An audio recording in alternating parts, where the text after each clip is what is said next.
Hello everyone, I hope आप सभी अच्छे होंगे। इस वीडियो में बात करेंगे लॉयर, एडवोकेट और बैरिस्टर शब्द में क्या अंतर होता है, क्योंकि बहुत से लोगों के मन में एक कन्फ्यूजन होता है कि काला कोट पहनने वाला व्यक्ति एडवोकेट है, लॉयर है या आपका बैरिस्टर है। और बहुत से लोग तो इन तीनों के मध्य आपका अंतर ही नहीं कर पाते हैं। तो आइए इस वीडियो के माध्यम से हम जानने का प्रयास करते हैं कि लॉयर, एडवोकेट और आपका बैरिस्टर शब्द में क्या अंतर होता है। फर्स्ट मैं बात करूं आपका लॉयर कौन होता है। तो लॉयर आपका वह व्यक्ति होता है जिसके पास एलएलबी की डिग्री हो और जो किसी कानूनी मामले पर बेहतर और अच्छी सलाह दे सके एवं कानूनी मसौदा यानी कि जो कानूनी दस्तावेज होता है उनको आपका तैयार करता है। यहाँ पे नीचे आपको फ़ोटो में दिख रहा होगा कानूनी दस्तावेज भी आपका रखा हुआ है और आपका यह व्यक्ति आपका सलाह भी दे रहा है, तो आपका वह लॉयर कहलाएगा। नेक्स्ट हम बात करेंगे आपका एडवोकेट।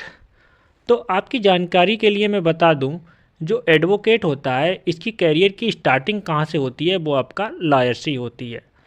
जब कोई लॉयर क्या करता है, आपका बार काउंसिल ऑफ इंडिया यानी कि VCI की जो परीक्षा है वो आपका उत्तीर्ण या पास कर लेता है, तब उसको किसी भी कोर्ट में खड़े होने के लिए अधिकार प्राप्त हो जाता है या वो किसी भी कोर्ट के लिए अधिकृत हो जाता है।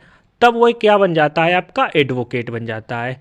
यानी कि क्या होता है, आपका लॉयर जैसे ही आपका VCI की परीक्षा उत्तीर्ण कर लेता है और उसको किसी भी कोर्ट में खड़े होने का अधिकार प्राप्त हो जाता है, तब वह व्यक्ति आपका क्या बन जाता है, एडवोकेट बन जाता है। तो एडवोकेट वह होता है जिसको कोर्ट में किसी अन्य व्यक्ति की तरफ से प्रतिपादन करने का अधिकार प्राप्त हो जाता है। क्योंकि आपको पता होगा एडवोकेट को आपका अधिवक्ता भी कहते हैं। और अधिवक्ता क्या क्या अर्थ होता है, आधिकारिक वक्ता, यानी कि जिसको किसी व्यक्ति का पक्ष लेने का अधिकार हो उसको हम क्या बोल देंगे, आपका अधिवक्ता बोलेंगे। तो यही आपका डिफरेंट रहता है आपका लॉयर और आपका एडवोकेट में, क्योंकि लॉयर को आपका कोर्ट में किसी व्यक्ति की तरफ से दलील प्रस्तुत करने का अधिकार नहीं प्राप्त होता है। वहीं आपका एडवोकेट को क्या होता है, किसी व्यक्ति की तरफ से दलील प्रस्तुत करने का अधिकार होता है कोर्ट में। यही डिफरेंट आपका लॉयर और एडवोकेट में बेसिकली होता है। नेक्स्ट हम बात करेंगे आपका बैरिस्टर की। तो आपको पता होगा जब आप LLB की डिग्री भारत के किसी शिक्षण संस्थान से करते हैं तो आप क्या कहलाते हैं, आपका एडवोकेट कहलाते हैं। वैसे ही जब कोई व्यक्ति इंग्लैंड से लॉ की डिग्री आपका प्राप्त करता है तो उसको हम क्या बोलते हैं, आपका बैरिस्टर बोलते हैं।